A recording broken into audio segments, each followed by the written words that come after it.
Museum Kota Gede itu sendiri mungkin dari dua ini bangunannya ini kan dulu milik dari Bu Hajah Nuriyah, salah satu anak dari saudagar perhiasan waktu itu. Rumah ini memiliki sejarah, ya, dibangun dalam 3 tahap.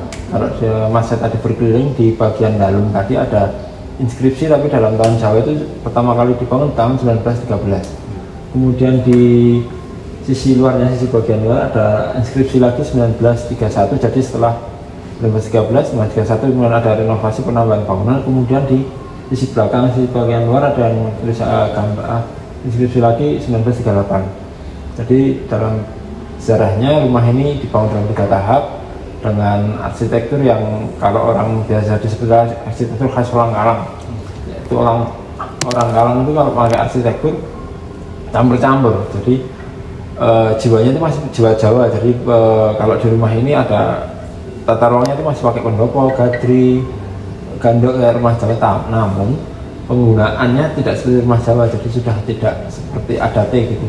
Dan arsitektur yang digunakan juga bahannya nggak seperti rumah tradisional Jawa yang dari kayu, tapi sudah menggunakan teknik yang lebih umum di bangunan Eropa, struktural. Itu juga hiasannya juga campur-campur, juga ada yang tegel kunci, ada rumah kaca patri, itu sudah ada campuran dari budaya luar dicampur situ. Itu sejarah rumahnya seperti itu. Dan untuk sejarah Museum Kota Gede ini sendiri, kalau Museum Kota Gede ini kan mengusung tema Intro Living Museum, sementara Living Museum ini sendiri adalah gagasan yang diangkat oleh masyarakat Kota Gede itu sendiri mulai akhir tahun 80-an, sekitar 88-89 itu beberapa tokoh masyarakat itu mengangkat gagasan Living Museum karena di Kota Gede ini mereka menganggap ada budaya-budaya yang unik, yang berkesinambungan gitu. Lalu mereka merancang, mendeskripsikan, tapi membagi potensi budaya itu menjadi 5 klaster.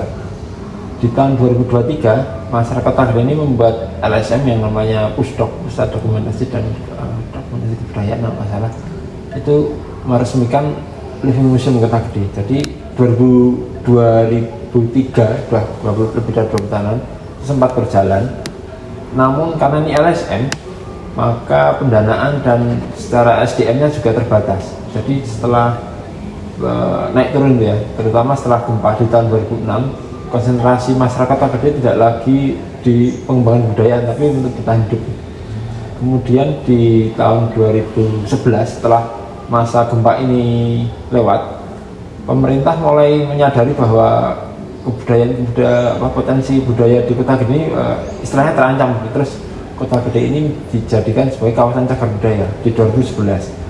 Kemudian di 2013 Yogyakarta mulai ada yang namanya dana keistimewaan. Di 2015 Dinas Kebudayaan Provinsi mulai membebaskan rumah ini dan dirancang untuk menjadi Living Museum Kota Gede.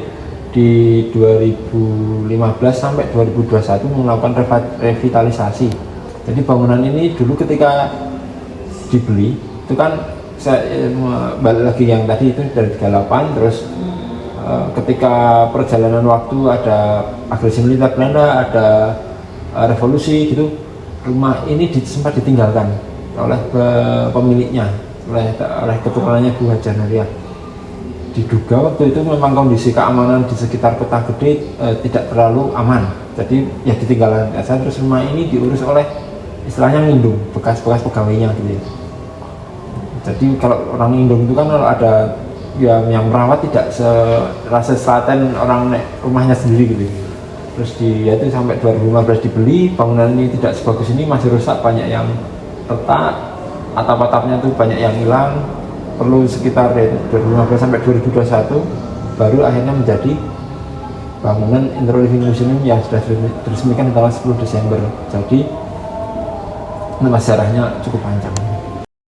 Museum Kota Gede memang dikelola pemerintah ya. Jadi bangunan Rumah Kalang Hajah Nuriyah ini kan sudah menjadi bangunan cagar budaya.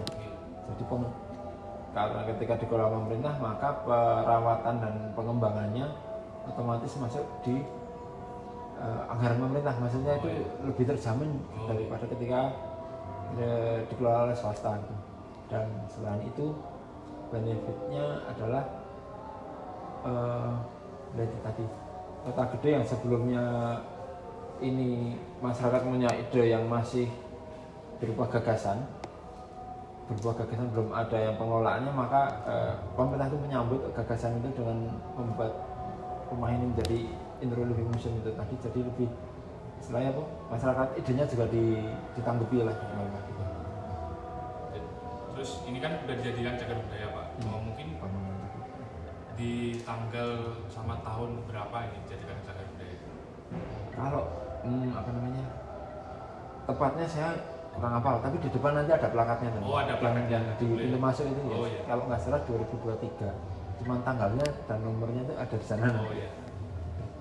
Nah, karena bangunan cagar budaya maka kan seperti ini apa, tahun ini itu kan di tahun tiap tahun ada perawatan, dan perawatan cagar budaya itu kan ada metodenya beda dengan bangunan biasa, jadi memang harus ada ahli arkeologinya, ahli arsitekturnya, biar supaya nilai-nilai yang ada di cagar budaya itu tidak tertutup oleh, tidak hilang gitu.